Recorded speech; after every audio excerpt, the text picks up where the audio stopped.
Assalamualaikum warahmatullahi wabarakatuh. Kali ini penulis ingin bahas soal eh, oli motor lagi, oli mesin untuk motor yang pakai kopling basah. Jadi kalau di motor matic ya, penulis sering ngomong gak usah lah pakai oli matic gitu. Kalau pingin oli yang terbaik, jangan oli matic. Kalau perlu pilih oli Jaso MA, atau sekalian oli yang nggak ada Jaso MA-nya. Nggak ada Jasonya. Jadi bukan oli Jaso MP, bukan oli Jaso MA, tapi oli mobil. Tentu ya, soal oli-oli gini penulis nggak begitu mania dengan oli diesel karena penulis nggak melihat ada kelebihan di oli diesel yang bisa terasa manfaatnya di motor. Oli diesel itu kan yang paling banyak itu apa? TBN-nya. TBN terutama kandungan Ca, kalsium, atau Mg, magnesium.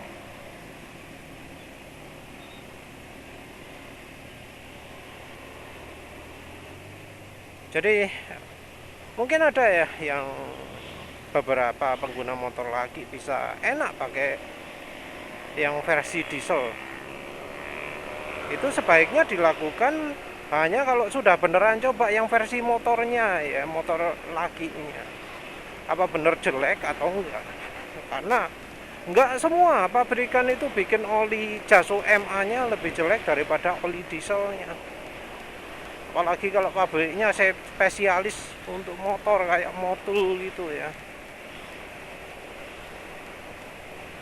Jadi Motul itu barangkali aja dari Perancis kan, singkatan dari motor uli kan, itu kan bisa aja tuh.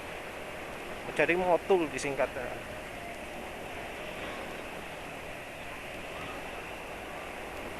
Nah, uh, kira-kira apa sih yang di oli diesel yang menguntungkan di motor lagi? Kalau yang menguntungkan mungkin oli diesel itu biasanya standar encernya jauh lebih tinggi daripada motor daripada mesin bensin atau mobil bensin. Jadi ada HTHS minimal. Karena ada HTHS minimal otomatis juga mempengaruhi kekentalan KV 100-nya. Makanya itu ya jarang kita temui oli diesel yang 0W20 ya. Kebanyakan 15W40, 10W40 atau 10W30. Entah apa ada oli diesel yang 5W30. Mungkin ada perkembangan zaman.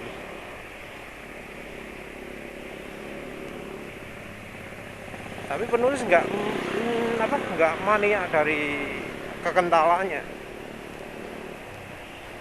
Ya banyak sih orang yang menyangkal bahwa oli diesel itu lebih kental, tapi bukan itu ya yang jadi fokus penulis oli diesel. Yang jadi masalah adalah kalsium dan magnesiumnya. Manfaat apa yang diberikan ke oli? Berapa lama sih oli diesel itu kita pakai? Perlu kita tahu bahwa oli diesel itu dirancang untuk puluhan ribu kilometer. Sementara orang Indonesia pakainya cuma 2.000, 3.000, 5.000 itu sudah dianggap long drain. Sudah dianggap wah pemakaian jangka panjang. Jadi cuma 5.000 itu dianggap pemakaian jangka panjang. Padahal kalau di luar yang namanya long drainnya oli diesel ya 25.000 mil gitu ya, 40 ribuan kilometer. Itu juga masih kurang panjang, ada yang sampai 125.000.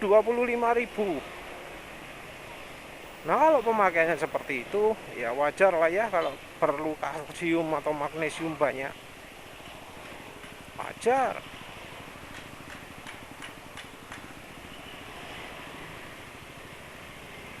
Tapi kalau pemakaiannya sebentar sebentar gitu ya, cuma 200 apa 2000 3000 iya, nggak terlalu apa ya, nggak terlalu ngefek lah ya.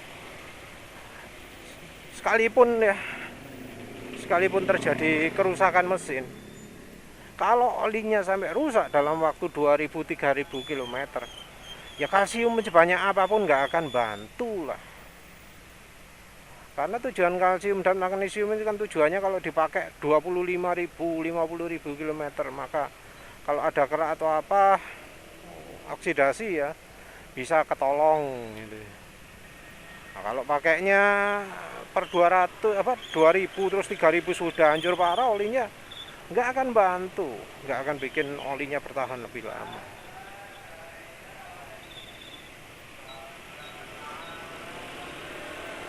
Nggak usah ngomong soal share stability lah, soalnya itu dari bahan oli, dan bahan olinya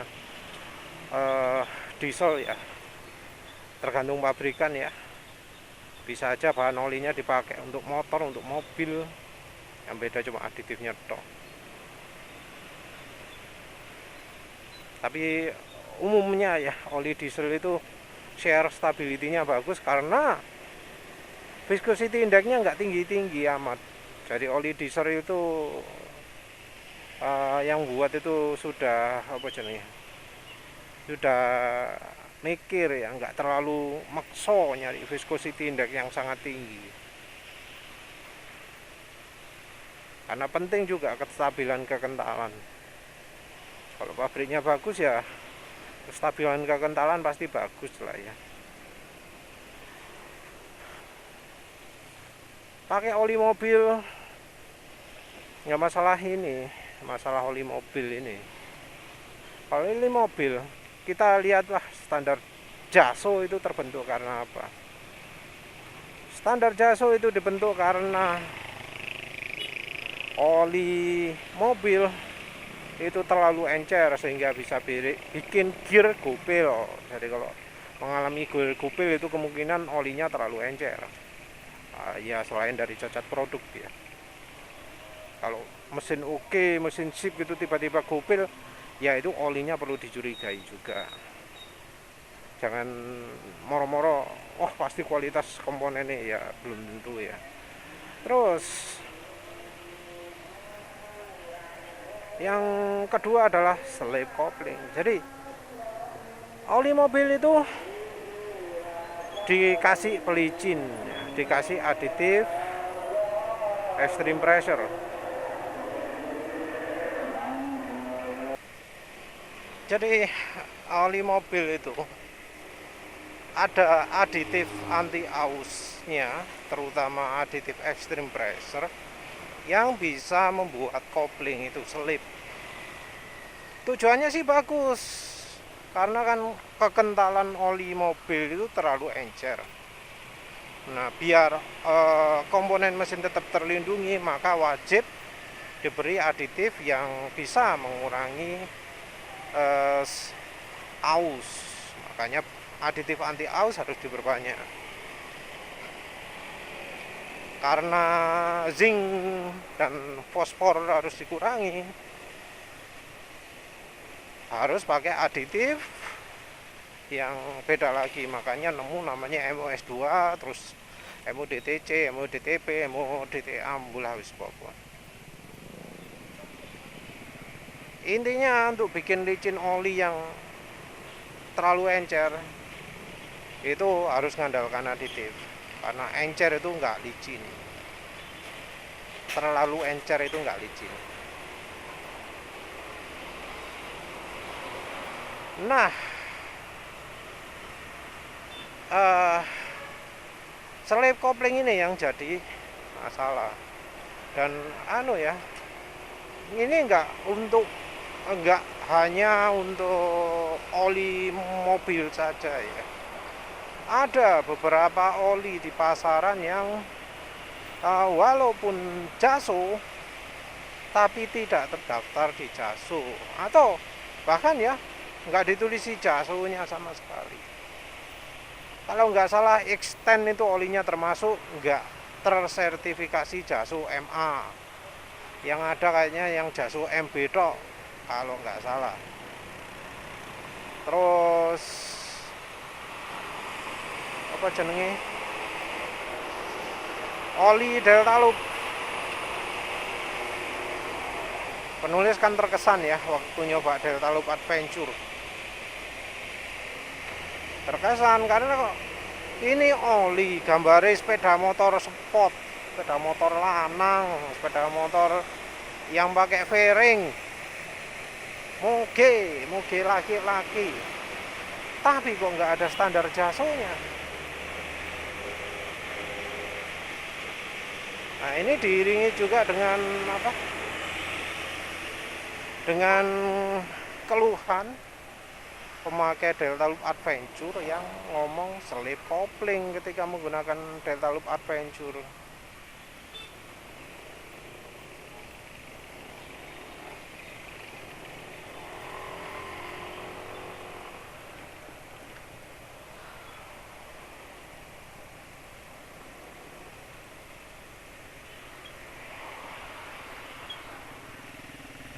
Jadi pakai Delta Loop Adventure selip kopling, padahal itu motor gambar apa, oli gambarnya motor laki, namanya juga Delta Loop Adventure, dikesankan untuk motor laki yang untuk adventure. Kan beda dengan kalau misalnya oh ini adventure untuk Matic gitu, beda kan, gambar depannya pasti motor Matic kan, motor Matic Adventure mbuh opo ya. Tapi itu gambar depannya motor lagi, tapi kok selip kopling aja. Dan ada ya beberapa orang juga lupa penulis pakai oli apa, Toban atau apa, bola lupa. Itu katanya juga selip kopling juga.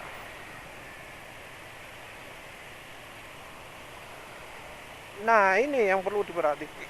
Maaf. Ya pokoknya Jaso MA ini perlu diperhatikan. Mungkin penulis kasih apa rekomendasi, wes gak usah mikir apa kalau untuk oli motor Matic gitu. Ingat aja rekomendasi Jaso. Rekomendasi Jaso itu apa sih? Oli khusus mobil itu biasanya terlalu encer dan bikin slip kopling. Karena kita pakai motor Matic, kalau pakai motor Matic gak usah peduli dengan slip koplingnya, tapi masih harus tetap peduli dengan terlalu encernya. Ya kita jangan pakai oli terlalu encer. Nah kalau pakai motor lagi, ini udah beda lagi. Ada resiko slip kopling. Jadi resiko slip kopling itu ya real, muncul Jaso itu karena ya oli mobilnya bikin slip kopling. Dan ya jangan mengandalkan bahwa oli diesel itu pasti nggak bikin slip kopling, karena ya namanya oli diesel terbawa tren juga, makin lama makin encer yang akhirnya menuntut penggunaan aditif molybdenum yang lebih banyak. Dan aditif molybdenum ini nggak ada pantangan selain kalau terlalu banyak. Jadi kalau untuk jangka pendek ya mungkin vendornya bisa ngasih banyak, tapi kalau untuk jangka panjang nggak mungkin vendornya ngasih molinya banyak-banyak. Tapi tetap seminim apapun keberadaan aditif moli itu meningkatkan resiko, atau seandainya bukan moli pakai titanium atau tungsten atau apa, itu tetap meningkatkan resiko slip kopling. Karena ya entah karena dari bahan kimianya sendiri, karena ada yang misalnya grafit itu bikin permukaan yang bersihkan makin mulus karena dia amplas secara kimiawi, atau karena cara kerjanya aditif extreme pressure yang ketika ada gesekan maka aditif molybdenumnya ini jadi nempel ke situ dan membentuk lapisan yang licin. Jadi licin ini macam-macam ya. Licinnya oli itu yang nggak selevel dengan licinnya extreme pressure, tapi keadaannya beda. Kalau licinnya oli itu lebih ke kemampuan melapisi permukaan logam.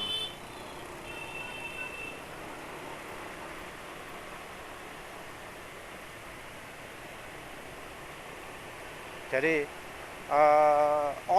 ikatan oli satu dengan lainnya kuat, itu maka oli disebut licin.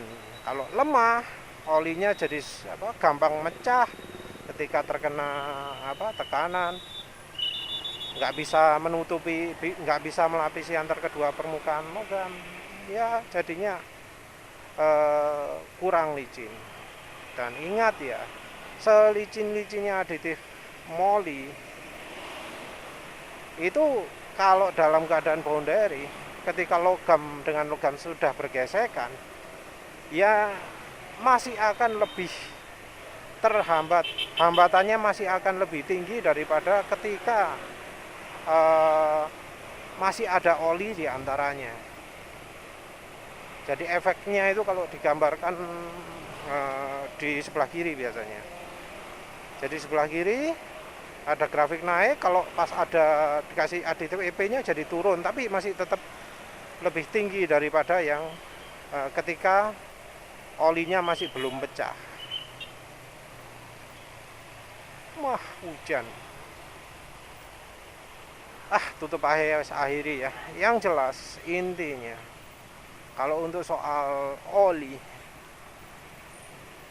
motor laki itu wajib jaso MA. Jadi jangan terlalu berpaku kepada bungkus yang ada gambar motor, tapi cek sendiri apakah benar itu olinya sudah terdaftar di jalos.or.id .co.cp, sorry, Jepang ya, jalos itu Jepang, yang buat jaso itu Jepang. Dicek beneran ada atau enggak di daftarnya itu. Nanti penulis kasih linknya di deskripsi saja. Karena ya terbukti lah ada oli yang ngaku-ngaku oli khusus motor lagi tapi bikin slip kopling. Nah inilah ya pentingnya untuk coba-coba oli. Jangan sembarangan mengklaim bahwa oh ini oli yang paling bagus sebelum nyoba oli yang lain dulu.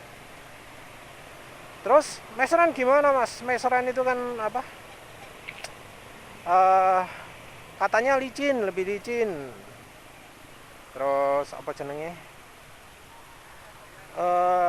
itu ya untuk mobil. Jadi meseran untuk mobil kan. Jadi meseran itu yang B40 itu malah untuk diesel, yang meseran SAE 40 untuk mesin mobil. Kalau nggak salah nggak ada jasonya. Tapi ingat, oli generasi tahun berapa meseran itu? Oli generasi udah lama banget kan, sebelum zamannya jaso ada. Jadi sebelum ada jaso sudah ada meseran dulu. Jaso belum terbentuk, meseran sudah ada. Dan meseran itu rasanya sampai sekarang resepnya nggak diperbaiki. Jadi resepnya itu nggak ada kayak molybdenum-molybdenuman. Entah ZDDP itu ada nggak di meseran. Mungkin ada tapi sedikit kayaknya bila dibanding Prima XP. Ya sama juga, Prima XP itu kayaknya juga termasuk oli lama. Oli yang sudah beredar, sudah diproduksi sebelum jaso itu dibentuk, sebelum jalos sebelum standar jaso itu ada. Jadi kalau misalnya pakai Prima XP terus gak selip kopling, ya wajar lah, karena ya itu oli bukan zaman oli yang molybdenum-molybdenuman. Tapi entah ya kalau ada perubahan resep. Tapi setahu penulis Prima XP itu nggak bikin selip kopling. Meseran nggak bikin selip kopling. Yang bikin selip kopling itu Pastron Tenno 10W40 itu bikin selip kopling kalau nggak salah. Yang 15W50 nggak terlalu. Yang 10W40 sudah. Mungkin kalau resep baru iya mungkin ya, sudah licin, sudah ada molinya. Terus eh lebih mahal lagi ya Fastron Gold ya, itu is paling licin, itu is impossible. Apalagi oli ya. Kalau enduro kan khusus motor, selama jangan pakai enduro matic aman ya. Tapi ketahanannya enduro itu yang penulis nggak rekomendasi. Terus apa lagi? Oli Pertamina nggak wis. Itu aja kayak ya. Ya wis lah, itu aja lah. Mau hujan ini, entah kehujanan atau enggak. Yang jelas untuk motor lagi wajib lah ya Jaso MA, kecuali memang oli-oli kawak, oli-oli tradisional, oli-oli zaman dulu yang muncul sebelum zamannya encer-enceran, itu aman rasanya kalau untuk motor lagi. Tapi ya oli zaman dulu apa aja nggak ada lagi kan, kayak Castrol GTX yang 20W50 kan sudah tewas, sudah nggak diproduksi lagi. Yang ada GTX 10W40 resep baru. Nah kalau sudah resep baru ya resiko selip ya. Shell juga sama. Jadi untuk motor ya mau nggak mau lah ya harus pakai Jaso MA. Atau mungkin ada oli kayak Shell, Rimula, Rotella itu ya, yang nyebut Jaso MA, Jaso apa gitu lah ya. Ya silahkan. Kalau olinya nggak ada molinya ya pasti bagus lah. Entah ya apa ya kelemahannya oli Rotella yang pernah penulis pakai. Ini loh ke orang yang ngomong Rotella aman motor lagi. Bolah, mungkin karena nggak tercantum di Jalos. Ya wis lah, gitu aja ya. Itu gelap banget. Ya wis gitu saja. Terima kasih sudah menonton. Assalamualaikum warahmatullahi wabarakatuh.